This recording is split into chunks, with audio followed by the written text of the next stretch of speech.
Hello guys.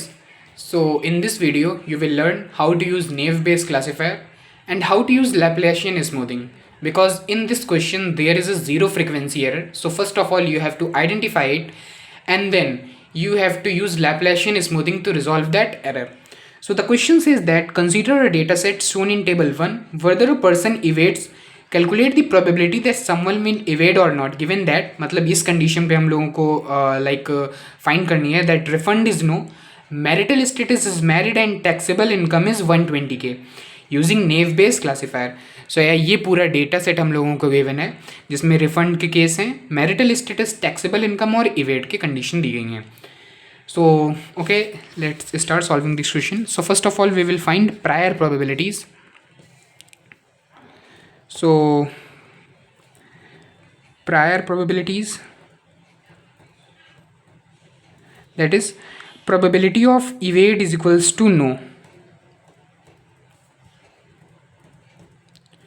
So total no हम लोगों के कितने हैं, 1 2 3 4 5 6 7. ओके 7 हम लोगों के नो हैं और टोटल केसेस कितने हैं 10. So probability of evade is equals to no it 0.7 and the probability of evade is equals to yes is 3/10, that is 0.3. okay, now we will find conditional probability. So conditional probability,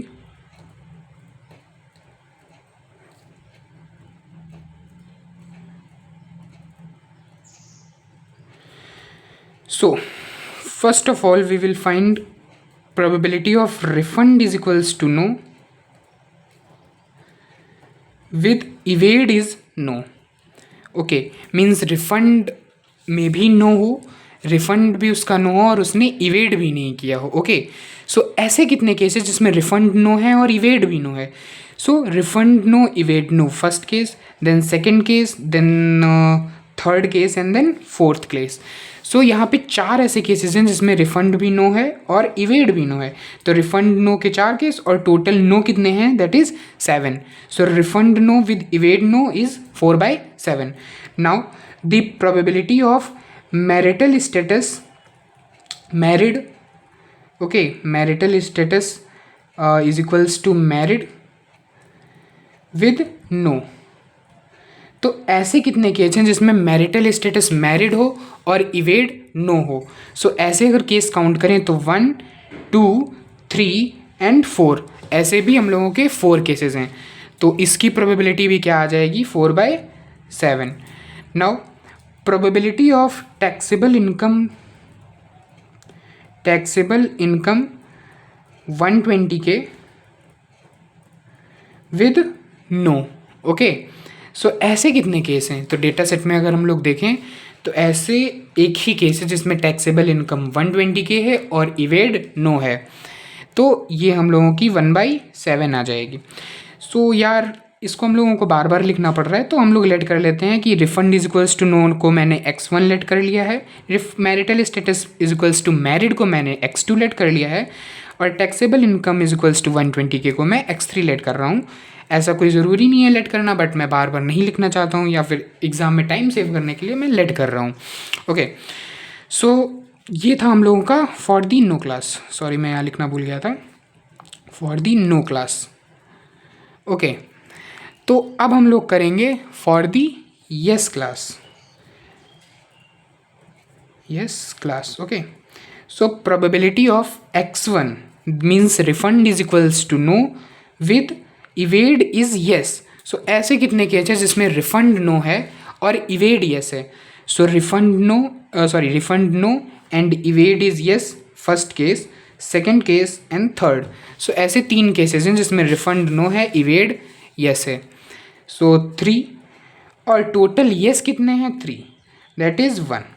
now probability of x2 with yes means marital status married and evade is yes. So ऐसा अगर आप लोग यहाँ पे case देखेंगे तो ऐसा कोई भी केस नहीं है जिसमें मैरिटल स्टेटस मैरिड हो और इवेड येस हो.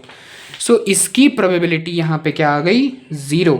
और अगर हम लोग x3 की बात करें, x3 क्या है, taxable income is equals to 120K with yes.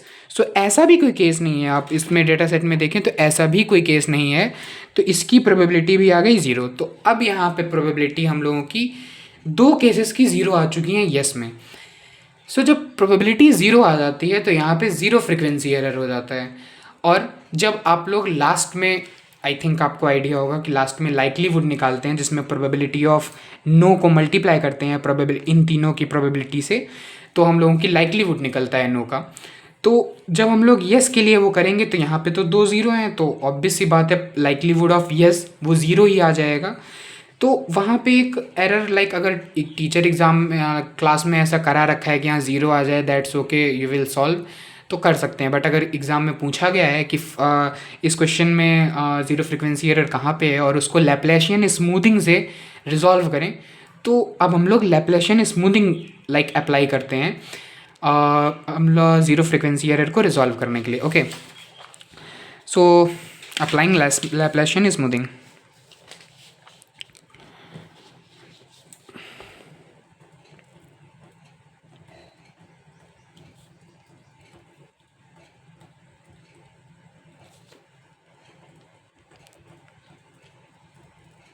Okay, applying Laplacian smoothing. तो लैप्लाशियन स्मूथिंग में क्या करते हैं, to smooth the probabilities we add +1 to the numerator and the number of possible attributes values to the denominator. So इसका simple सा मतलब है जो हम लोगों की प्रोबेबिलिटीज हम उन्होंने निकाली हैं तो उसके सब में न्यूमरेटर में तो हम लोग +1 ऐड करेंगे और डिनोमिनेटर में ऐड करेंगे number of possible attributes. So number of possible attributes का क्या मतलब है, जैसे रिफंड के लिए अगर हम लोग नंबर ऑफ पॉसिबल एट्रीब्यूट्स देखें तो यहाँ पे क्या हो सकता है, रिफंड में या तो येस हो सकता है या नो हो सकता है। तो number of possible attributes are 2। Marital status में क्या हो सकता है, या तो सिंगल हो सकता है या तो मैरिड हो सकता है या डाइवोर्स्ड हो सकता है। तो number of possible attributes are 3। And taxable income में क्या हो सकता है, टैक्सेबल इनकम में treating income as discrete for simplicity. So यहाँ पे हम लोगों के 10 हैं नंबर ऑफ पॉसिबल एट्रीब्यूट्स, तो लाइक यहाँ पे 10 हम लोगों के गिवन है, तो number of possible attributes are 10। So हम लोग अब जब लैप्लाशियन स्मूथिंग अप्लाई करते हैं तो स्टार्टिंग से लाइक जहाँ से हम लोगों ने कैलकुलेशन शुरू करी थी means conditional probability for the no class, तो यहाँ से हम लोग फिर से लाइक कैलकुलेशन करेंगे। ओके, तो फॉर दी ये आफ्टर अप्लाइंग लैप्लाशियन स्मूथिंग है फॉर दी नो क्लास। तो नो क्लास में क्या था, पहले हम लोगों ने निकाला था probability of x1 with no. Okay, तो x1 क्या था हम लोगों का, refund is equals to no with evade is equals to no. So ये हम लोगों की क्या आई थी 4/7। सो 4/7 लिख लेंगे। और लैप्लाशियन स्मूथिंग हम लोग कर रहे हैं तो ऊपर तो +1 कर देंगे, नीचे ये रिफंड का किस तरह, रिफंड में number of possible attributes are 2 because या तो यस होगा या नो होगा, तो नीचे हम लोग 2 कर देंगे that is 5/9। Now probability of x2 with no, x2 क्या था, marital status is equals to married with evade is equals to no. So ये भी अगर हम लोग पीछे देखें तो ये भी 4/7 आया है, तो 4/7। और हम लोग लैप्लाशियन स्मूथिंग कर रहे हैं तो ऊपर तो +1 करेंगे, नीचे हम लोगों के number of possible attributes in marital status में क्या हो गया, तो सिंगल, डाइवोर्स्ड या फिर मैरिड, तो number of possible attributes are 3। So this comes out to be 5/10। Now probability of x3 with no, x3 क्या था हम लोगों का, टैक्सेबल इनकम इक्वल्स टू 120 के। सो ये हम लोगों का 1/7 आया था, तो ऊपर +1 कर देंगे, नीचे number of possible attributes in taxable income so 10। Okay, तो 10 दैट इज़ 2/17। नाउ ये हम लोगों का फॉर दी नो क्लास है। अब हम लोग फॉर दी येस क्लास, तो फॉर दी येस क्लास अब हम लोग probability of x1 with evade is equals to yes. तो हम लोगों का ये कितना आया था, probability of x1 with evade is equals to yes, ये हम लोगों का आया था 3/3 दैट इज़ 1 आया था, तो हम लोगों का आया था 3/3।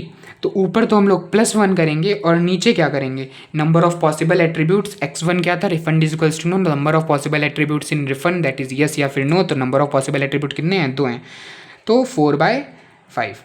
Now with probability x2 with yes, so ये 0 आया था, तो 0 अपॉन में मतलब 0 और टोटल येस कितने थे 3, या दैट इज़ 0/3 आया था। और लैप्लाशियन स्मूथिंग कर रहे हैं तो ऊपर तो +1 करेंगे, मैरिटल स्टेटस में नंबर ऑफ पॉसिबल एट्रीब्यूट्स कितने हैं 3 हैं, डाइवोर्स, सिंगल या फिर मैरिड, सो 3, ये आ जाएगा 1/6। Now probability of x3 with yes, x3 क्या था, taxable income is equals to 120K, और इसको यस के साथ निकालना था, तो ये भी 0 आया था, लाइक 0/3, क्योंकि ऐसा तो कोई केस है ही नहीं जहाँ पे टैक्सेबल इनकम हम लोगों का 120K हो और इवेड यस हो, तो ये 0 आया था। तो ऐसा कोई केस नहीं था, तो 0 और बाई 3 टोटल यस कितने थे, 3 थे। तो ये हम लोगों का इनिशियली आया था, लेकिन लैप्लाशियन स्मूथिंग कर रहे हैं तो ऊपर तो +1 करेंगे, नीचे number of possible attributes in taxable income, so ये 10 है, सो ये आ जाएगा 1/13। तो अब हम लोग प्रोबेबिलिटी निकालेंगे, सॉरी लाइक्लीहुड निकालेंगे, लाइक्लीहुड, तो likelihood of no.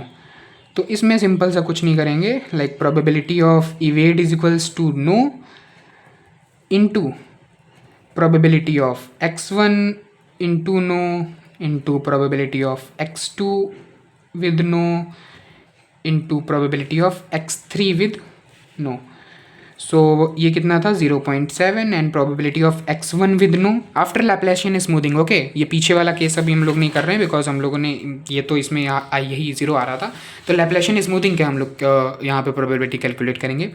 That is P x1 with no कितना आया था, 5/9, x2 with no 5/10 and x3 with no 2/17। So 5/9, 5/10 and 2/17। तो इसको अगर हम लोग कैलकुलेट करें, 0.7 into 5 into 5 into 2 divided by 9 into 10 into 17, तो ये हम लोगों का आएगा 0.0229। ओके, ऐसे ही हम लोग लाइक्लीहुड ऑफ यस कैलकुलेट करेंगे, तो probability of evade is equals to yes and probability of x1 with yes, x2 with yes and x3 with yes। Okay, तो 0.3 इंटू 4/5 ये वाले, 1/6 एंड 1/13, तो इसको कैलकुलेट करेंगे तो ये हम लोगों को आएगा समथिंग 0.0031 या 0.0031। तो हम लोगों ने लैप्लाशियन स्मूथिंग भी अप्लाई कर दिया और फिर भी हम लोगों का आंसर नो ही आया। लाइक पहले भी जैसे हम लोगों ने देखा था कि यस की प्रोबेबिलिटी बिफोर लैप्लाशियन स्मूथिंग भी 0 ही हो जा रही थी, अभी भी जो लाइक्लीहुड ऑफ नो है वो ग्रेटर देन है लाइक्लीहुड ऑफ यस, तो आंसर अभी भी नो है, लेकिन आंसर चेंज भी हो सकता था लैप्लाशियन स्मूथिंग करने के बाद। तो ये ज़रूरी नहीं है कि लाइक अगर स्टार्टिंग में नो ही आ रहा था, लाइक नो आ रहा था आंसर, तो लास्ट में भी नो ही आया, चेंज भी हो सकता था, यहाँ पे नहीं हुआ। बट अगर क्वेश्चन में बोला गया है कि लैप्लाशियन स्मूथिंग करके दिखाओ, तो लाइक वो तो करना ही पड़ेगा बिकॉज उसके ही मार्क्स मिलेंगे। So likelihood of no is greater than likelihood of yes, so the answer is person will not evade।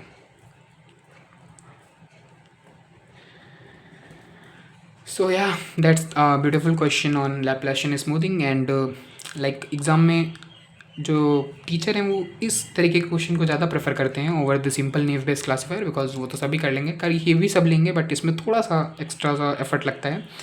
सो या, I hope you understand the concept of this question, and for more such like informative videos, do subscribe my channel। okay, thank you।